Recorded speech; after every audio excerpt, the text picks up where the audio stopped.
নমস্কার, আজকে বানাবো আলু দিয়ে মুরগির মাংসের পাতলা ঝোল। এই জন্য নিয়ে নেব প্রথমেই আলু।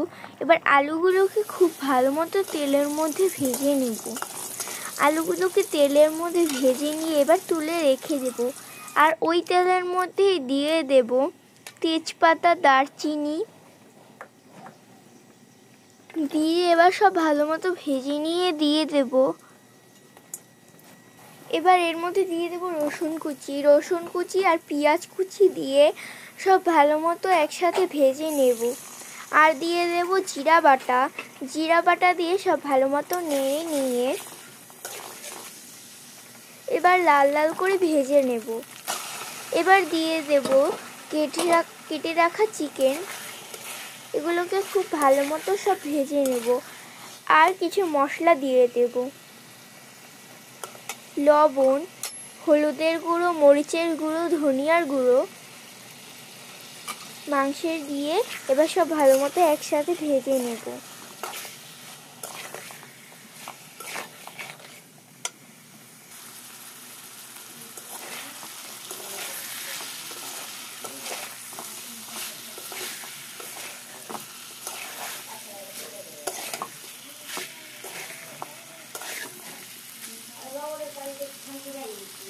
সব ভালো মতো ভেজে নিয়ে এবার এর মধ্যে দিয়ে দেবো ভেজে রাখা আলু দিয়ে সব ভালো মতো একসাথে আবার ভেজে নেব।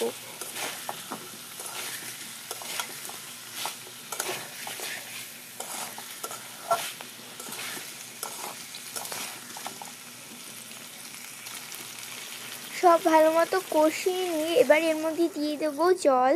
পরিমাণ মতো জল দিয়ে সব ভালো মতো একসাথে নাড়িয়ে নেব।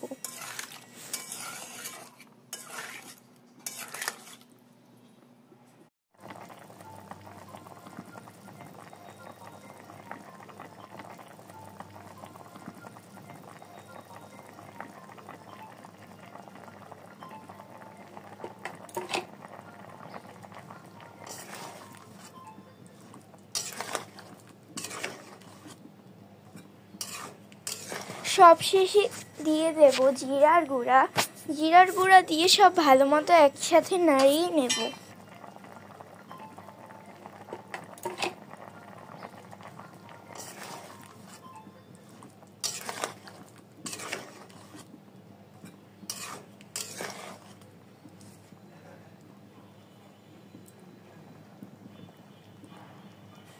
ব্যাস, তাহলেই তৈরি হয়ে যাবে মুরগির মাংসের পাতলা ঝোল আলু দিয়ে।